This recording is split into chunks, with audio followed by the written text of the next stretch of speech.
دیگه با ملکت خداحافظی کن. اگه ملک قولنامه‌ای داری تا مالک قبلی ملک رو از چنگت بیرون نیاورده خیلی سریع کارایی رو که میگم انجام بده. فقط حواست باشه چون خیلی جزئیات داره حتما ذخیرش کنی تا گمش نکنی. اول از همه از ملکت یک نقشه UTM دار تهیه کن. حالا برو در سامانه ثبت من ملکت رو ثبت کن. لینکش هم توی کپشن برات میذارم. بعد مدارک شخصی مثل شناسنامه و کارت ملیت رو و همچنین مدارک ملکی مثل نسب، بنچاق، موبایل نامه رو اسکن کن توی سامانه بارگذاری کن.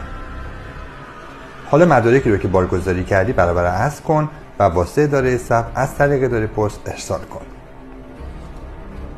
حالا اداره پست یک کد رهگیری بهت میده، اون رو در سامانه وارد کن تا بهت شماره پرونده بده. بقیه مواردم کامل توی کپشن برات توضیح دادم. اگه دیدی انجام این کارا واسط سخته حتما از طریق دایرکت با من در ارتباط باش. مهیت باشی.